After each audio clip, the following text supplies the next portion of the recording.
ñu indi fi lii macha allah ñuy rafetlu loolu di nuyu nag suñu rakk di ko ziar di ko jox wàcci waayam ndax nag askan bi moom defe naa ne kuy indi li leen di jariñ rek dafay gën ci ñoom ndax nag li ñu bëgg yëpp mënuñu ko waaye nag ku ne bu tibbee indi rek gëm naa ne Sénégal dina jëm kanam ndax liñ suqali gox bi di suqali fépp foo xam ne nit a nga fa ànd koog mbooloom defe naa ne lii mu mel nii rek la ñu ngi jaajëfal ñëpp di nuyu nag suñu yaay ji toog di ko ziar di ko jox wàccuwaayam moom it di yaay ju mat a sargal di suñu yaay Aïcha Dramé di ko ñaanal jàmm mu yàgg ñoo gunge di ñu ñaanal macha allah ñu ngi nuyu ñëpp di ziar ñëpp di wax nag ci turu monsieur le maire di wax ne empêchement bi mu am su sañoon day teew fii waxtaan ak mbokk yi waxtaan ak dëkkandoo yi ndax moom fu dara xew wax dëgg fa yàlla dina fa dëgg tànkam waxtaan ak ñëpp ndax suufe na suufe goo xam ne maire defe naa ne bu ñuy gis ci mu mel nii tey jii bu ñu nee maire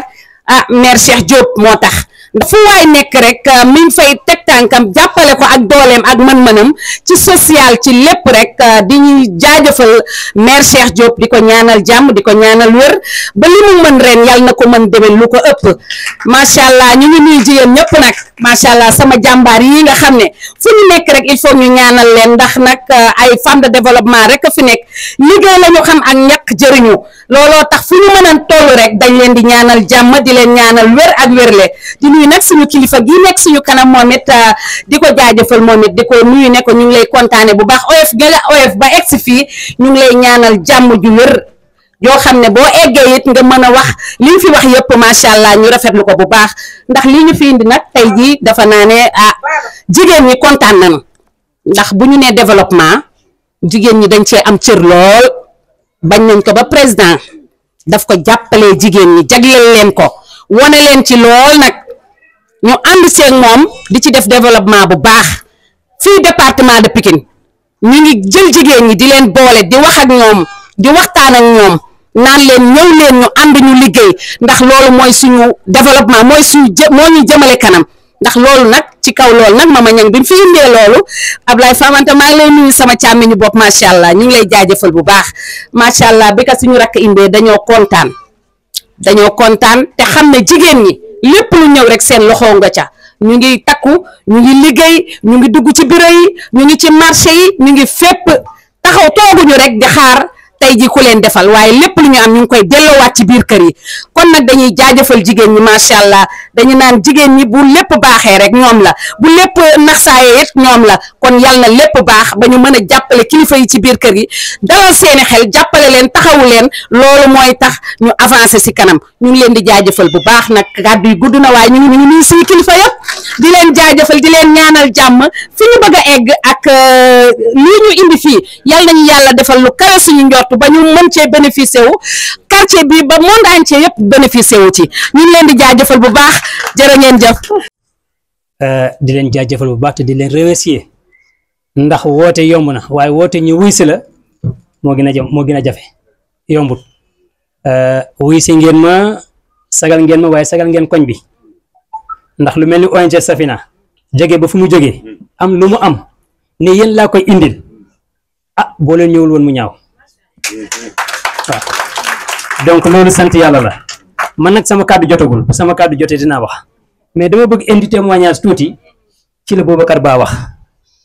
ndax man 2002 defe naa laa intégré ONG Safina 2002 ak léegi buñ koy xayma am na ñaar fukki at ak lu teg kon loolu sant yàlla la defe naa tey lu ci Boubacar Ba wax mën naa ci wax lu ko raw ONG Safina nekk na ONG boo xamante ni comme ni ko Boubacar Ba waxee xëy na français bi moo ëpp ba nit ñi mënuñoo am na ñoo xam mënuñoo comprendre lu mu wax bu baax a baax mais déjà moom développé na Safina yëpp mais Safina li ko tax a jóg daanaka ci cadre diine la woon mais diine gi comme Thierno na mu koy waxee nit ki boo bëggee jaamu yàlla da ngay jaamu yàlla ci njabootu yàlla ndax loolu mooy jaamu yàlla nekkul di julli rek loo mënta julli dafa am xéewal yoo xamante ni bu la ko yàlla joxee da nga koy séddoog ñi nga xamante ni mooy njabootu yàlla gi loolu moo tax Safina jóg Safina bu ñu koy firi ci baat bu gàtt mooy gaal boo indee saadaate bi nekk gaalub texe loolu moo indi safinatu saadaati gaalub texe ba yàlla ba Ceerno xalaatee gaalub texe bi mu ne gaal gi dama koy def gaal la yonent yàlla nuuxu bu ko defee ñëpp ñoo xamante ni mooy mbindeefu yàlla te mu xam leen ak ñi mu xamul mais ñu koy dégg ak ñi koy yëg lépp loo xamante ni am na ko mënu koo dimbalee mu fexe mu dimbale ko askan bi loolu moo tax safina jóg mu jóg ci ñaari cadre premier cadre mooy jàngal nit ki diine xam nu muy jaamoo boroomam deuxième cadre bi mu jàngal nit ki nu muy dundee ci àddunaam dund ci àdduna nag ñaar la ba ñett benn mooy dund yow sa bopp xëy wut sa am wut sa yooyu mais naka ngay dundoog ñi nga xamante ni mooy say dëkkandoo say nekkaale te loolu defe naa moo ëpp importance Ceerno xalaatam ci foofu la dem mais loolu yëpp lu muy am solo mu xaaj ko ci 4 parties première partie bi muy communication ndax lépp lu waxtaan amul lu dox waxtaan moo jiitu ci lépp ndax yonent bi sallallahu alayhi wa sallam li ko may li mu am mooy waxtaan ndax ba ko yàlla yónnee lépp lu ko yàlla xibaar da koy ñëw waxtaan ak ay ñoñam kon communication moo jiitu ci lépp moo tax mu créé Safina ci biir Safina mu créé Safina communication loolu moo indi Safina FM 98.2 si je ne me trompe la fréquence ginnaaw loolu mu ne bu communication amee il faut mu am loo xamante ni dafay jàppalante ñi ñu nekk benn xelam dem lan mooy comme ni ngeen koy gisee logo bi logo Safina mooy li nga koy gisee nii garab gaa ngi ci digg bi mais boo xoolee si ñeenti pàcc yi benn partie bi antenne la def antenne bi mooy communication ci suuf mooy téere mu ne bu waxtaan amee fokk nit ki di jàng nit ki di gëstu ndax ku jàngul gëstoo doo xam te ku xamul doo mën a jaamu yàlla ci ni mu waree ku xamul doo mën a waxtaan ak sa njaboot ku xamul doo mën a wax ak keneen gis ngeen tey ñàkk waxtaan boobu wala ñàkk xam-xam boobu dem nañ ñun ci suñu njaboot tey jii ne yéen ñi fi toog seeni doom yi li nga xam ci seeni portable yéen xamoo leen ko ci seeni doom yi li ñuy def ci portable yéen xamoo leen ko donc xam-xam boobu dem na ba dépassé leen moo tax ñu am problème ci njaboot ci moo tax nit ki lépp loo jàngul doo ko xam te loo xamul doo ko tere moo tax mu créé daara ji mu tudd Safina éducation ginnaaw loolu mu créé li ñuy tuddee Safina habitat social mu ne ku nekk foo mënta nekk war nga am dëkkuwaay foo dëkk ginnaaw loolu mu ne bu loolu yëpp amee boo amee foo dëkk nga am njaboot mais fi nga dëkk da nga koy ñëw mu indi Safina vert mooy Safina environnement ci gàttal daal li mooy Safina ma yem foofu ba sama kàddu jot salaamaaleykum wa rahmatulah. di nuyu kilifa yi ñu fi fekk maanaam chef de quartier bi représentant maire di nuyu aussi sama kilifa yi ma àndal ndax ñoo fi représenté sama kilifa kon samay kilifa lañu maa ngi leen di nuyu bu baax ñoom ñëpp su ma limee damay juum di nuyu sama doom Cheikh Oumar Ban di nuyu femmes yi fi teew yëpp di nuyu ñëpp bàyyiwuma kenn di leen jaajëfal ci seen présence li Oumar wax léegi woote yomb na mais ñu wuy la jafe na donc wane ngeen ni am na foo leen ko teg parce que mënoon na leen woo ngeen bañ a ñëw mais boo leen gisee mu woo leen jël ñëw am na foo leen ko teg loolu nag lépp ci yaram la ak disponibilité ak njàmbaarteem man maa ngi koy sant di ko gërëm ndaxte lii lépp bu ko Thierno yëkkatee dafa am ñu nekk ci ginnaawam ñu koy jàppale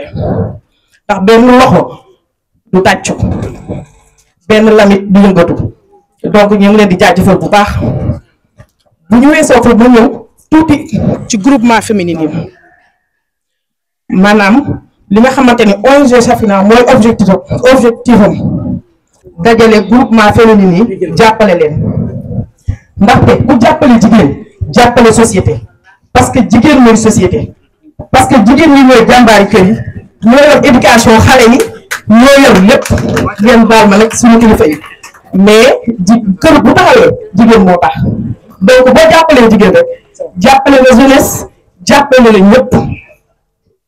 moo tax nag ONG Safina regroupé groupement féminin ñëpp bëgg leen a jàppale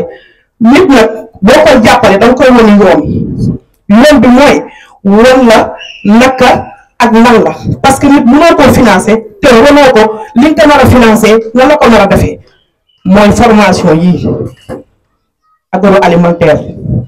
maanaam defoon nañ fi formation laitière am na ñu ko fekkee woon am na ñoo xam ne ñu ngi fii bokkoon nañ ci formation bi ñu def ko Grand Yoff ñu jàngal leen nu ñuy woyalee soow ñu jàngal leen nu ñuy transformer meew ñu jàngal leen nu ñuy defaree fromage ñu jàngal leen lépp loo xamante ci meew bi ñu wat lépp loo xamante mën na meew mën na ko ci am jàngal nañ leen ko ñoom xam nañ am na ñu fi nekk fekkee nañ ko léegi bi ñu tàmbalee loolu léegi ñu ne dañoo xoolaat yeneen groupement parce que mënoo jël groupement yi defal leen benn formation da ngay jël ñii nga defal leen formation laitière nga defal leen nii mbayum taabal bi ñii nga defal leen sabonnerie bi ñii nga defal leen fruits secs ñii nga defal leen leneen ak leneen loolu mooy jàppale bu ñu paree ba nga xamante ne ñoom ñëpp def nañ formation yi dañ leen wax ne dinañ leen woo ñu xool groupement yi naka nañ leen di financer bu ñu leen financer à travers de ces formations yi nga xamante ne def nañ ko ñoom ñu jéem a ku nekk groupement bu ne jéem a taxawal loolu ci goxam maanaam liggéey ko bu tee nag à chaque fois ñu ñëw pour superviser pour xool ndax ñii li ñu leen jàppale est ce que ñu ngi ci ba tey wala loolu mooy parce que nit boo koy jàppale il faut nga suivre ko boo ko suivre nga xam exactement kii objectif bi nga amoon ci moom est ce que atteindre na ko wala atteindre ko donc loolu mooy objectif groupement féminin bi nga xamante ne moom la Safina ONG regroupé pour dund jàppale jigéen ñi loolu la sama kàddu la bi ngeen taal nag jërëjëf. maa ngi nuyu ñëpp sa tur ak sa sant nuyu représentant maire tamit ñi nekk ci taaw yëpp sama kilifa yi nekk fi yëpp di wax rabbi ashrah li sadri wa yassir li amri hlul uqdatan min lisani wa yafqahu qawli. ñun nag li ñu tax a ñëw tey mooy que ne dañu ànd ak suñu sœur muy Ami Coly waaw di boste di jàppale si tamit suñu frère mi ñëw indi fii ONG Safina. Ami Coly dafa am benn réseau bu ñu daan les femmes réseau des femmes entrepreneuriat développement pour le Pikine looloo tax ñu ñëw dooleel si suñu frère nga xam ne ñun ñëpp ñoo bokk yoon bi ndax day dim pour liggéey pour jigéen ñi la ak xale yi mag ndaw góor jigéen waaw ba tax na liñ fi souligné nii yëpp ci ONG Safina ci éducation ak ci développement durable ak agroalimentaire ci yëpp ci jigéen ñi lay jàpp ndax xale boo ko éduqué yaa ngi dimbali yaayam di dimbali waajuram jigéen boo ko dimbalee tamit yaa ngi dimbali askan wi surtout nag nga koy won yoon di ko jàngal pour former ko pour mu mun a am loo xam ni lu durable la lu mu mun a développer dëkkam ak boppam ak fépp fu mu mun a nem ba tax na ñun daal ñu ngi gërëm di sant waa Safina ak ki ko fi indi te ñu ngi topp ci gannaawam di ko dooleel ñun tamit ñu ñuy former ci li ñu bëgg ndax ñun développement rek moo ñu soxal te loolu lañ bëgg dañoo bëgg a liggéey jëm ca kanam jàppale suñu bopp jàppale suñu askan jàppale suñu quartier waaw loolu dong la mun moo tax ñu ci doon sant suñu grain de sel tuuti te kàddu bi comme que waxtu bi dafa jot ñu bañ a yàggal bañ a guddal maa ngi leen di jaajëfal di leen baalu ak yéen ñëpp ci fi teew. ñu ngi leen di nuyu di jiital si nuyoo bi madame la représentante du maire ndaxte alquran moo ne waatul buyuuta min abwaabihaa dikkee leen néeg yi si seen buntu fii mooy buntu néeg bi mooy monsieur le maire moom la ñuy jiital teg si monsieur le délégué de quartier monsieur Guèye moom tam mooy buntu bi fii ci quartier bi doog si teg ñeneen ñi teg si suñu soxna suñu kilifa maanaam madame Ban Salamata Sow nuyu waa koñ gi jigéen ñi xale yi ndaxte wax nañ ne déjà Cheikh Tidiane do wax na ko baamtu naa kaddu aussi ku ko jiitu di wax ne donc jigéen ñi ñoo jiitu si lépp suñu bëggee doxal mbir ñi mu sotti daal jigéen ñi moom ñoom la ñuy jiital si lépp lu ñuy def ndaxte ñoo gën a farlu si activité yu mel nii donc ñu ngi nuyu ñëpp monsieur Diallo donte amul sant moom mënoon na fi bañ a teew, n'est-ce pas? Il n'ajoute que donc voilà, il ne nous fait pas avancer monsieur Diallo. Di nuyu monsieur Famanta, monsieur Jano, di nuyu ñëpp daal di leen sargal vraiment di leen sant aussi si teewaay bi si li ñu nar a lancer fii mooy un projet communautaire de création de jardin urbain. Ça c'est un volet de formation en agroalimentaire et de préservation de l'environnement. Voilà à peu près des activités autour desquelles tourne l'action de l'ONG Safina Humanitaire International. Safina, c'est une ONG qui commence maintenant quand même à avoir de l'âge, une ONG presque trentenaire, 98 ba léegi 27 ans. C'est pas lu yàgg dëgg la ñuy wax, donc Safina Humanitaire boobu ba léegi muy exister, ce qui veut dire que lu muy def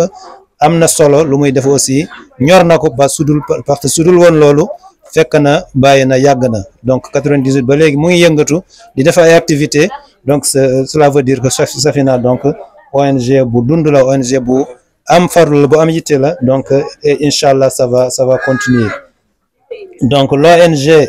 on a dit ONG Safina Humanitaire, ce qui veut dire que toute l'action de l'ONG est axée autour donc de l'humanitaire, autour donc du capital humain, comme on dit dans le jargon donc du développement, le capital humain. Donc l'ONG a donc une action tournée autour de 3 volets essentiellement. Benn bi mooy éducation formation, donc ndaxte éducation formation fépp lépp foofu lay tàmbale. Peut-être nit ki fu mu nekkee xale foofu ngay mën a jëmbat si moom li nga bëgg a jëmbat si moom, su fekkee danga ko bëgg a def jullit foofu nga koy tàmbale, su fekkee leneen nga namm si moom fu mu nekkee xale foofu nga koy mën defee, foofu la gën a en tout cas di am impact si moom bu màggee incha allah mu mën a wéyal si li nga jiwoon li nga jëmbatoon si moom. Donc éducation formation fi foofu la premier volet donc action ONG Safina Humanitaire International. Donc éducation qui induit aussi instruction, donc dañuy yar ba pare di tàggat di jàngale. Ensuite dañuy def formation, donc formation professionnelle, ça c'est dans les actions de l'ONG Safina Humanitaire International. Donc dans le cadre de l'éducation par exemple, on a une école donc de formation, école donc d'enseignement et de formation foofu muy nekk à Grand Yoff, et on a l'intention aussi de multiplier ça dans d'autres endroits donc du Sénégal, voire de l'étranger, parce qu'on a dit Safina Humanitaire International parce que Safina aussi a des représentants dans pas mal de pays, donc dans la sous-région, au Mali, en Mauritanie, n'est-ce pas, essentiellement, mais aussi on a l'ambition en tout cas partout où donc il y a des adhérents de Safina dans le monde, peut-être mettre une action donc au niveau de cette partie-là. Donc ensuite, après éducation formation, c'est le développement durable, c'est toutes les activités donc de développement, c'est très vaste, yaatu na vraiment lépp lu jëm ci développement vraiment Safina da ci intervenir, donc activités génératrices de revenus telles que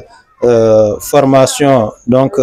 en transformation céréalière, en transformation fruitière, vraiment yaatu na vraiment développement durable, c'est toutes les activités de développement Safina da ci intervenir avec une orientation particulière vers l'environnement. Wax nañ fi sànq JAS dans les années 2009-2010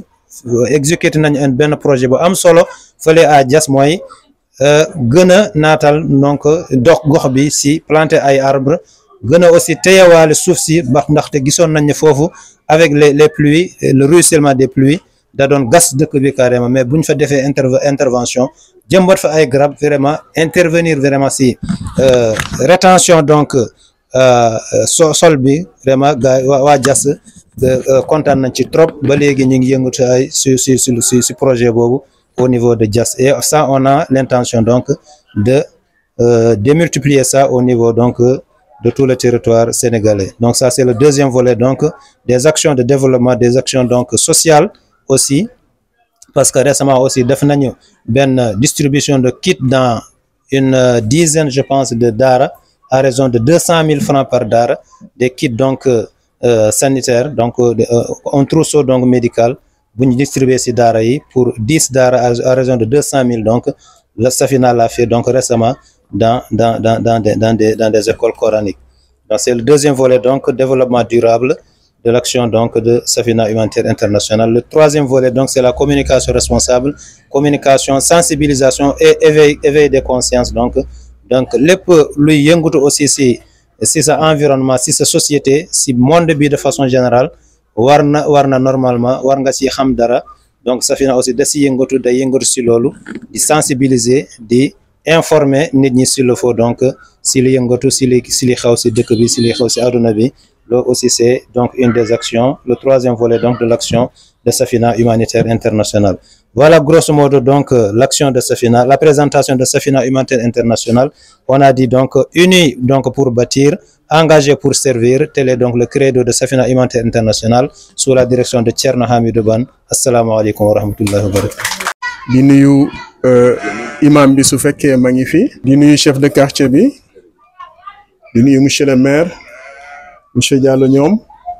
di sant ñëpp di nuyu soxna si madame Ban Adja Salimata Sow di leen nuyu yéen ñëpp ñi teew jiital si soxna Dramé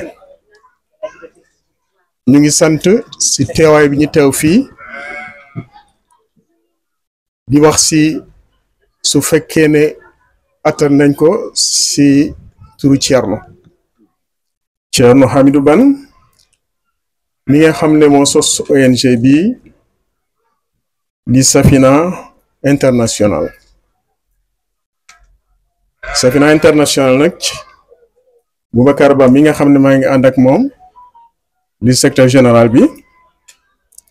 dana si dellu si incha allah. maa ngi ànd ak sama délégation aussi ci di sama sëriñ El Hadj Alioune Mbaye moom mooy sama sëriñ di sama buntu fii si daara ji ànd ak Cheikh Oumar doomu Thierno Bane di secteur exécutif ONG bi. Donc dañu ñëw fii tey pour implanter loo xam ne daanaka du tey la parce que fii si ëtt bi yaakaar na ne ñëw nañ fii plusieurs fois mais si cadre religieux loo xam ne dañ fi ñëw ànd fi ak Thierno muy loo xam ne wax dëgg yàlla du benn yoon du ñaari yoon fekk si fi Adja Dramé bi tey nag ñu dellu si fii si fedd li loo xam ne Thierno daf ko yëkkati woon mu di ONG bi nag du fii rek ñu ngi ba Diass ñu ngi ba Popenguine dafa nekk ne xawoon na nekk en léthargie ci tuuti ñu fas yéene yëkkati ko nag Omar Niang mii xalaat ne war nañ mën a ñëw fii si quartier am defe ko fi mu tànn jigéen ñi war ci liggéey ak ñoom man nag ma xaw féete tuuti ak jigéen ñi parce que man jigéen ñi dama xaw far ak ñoom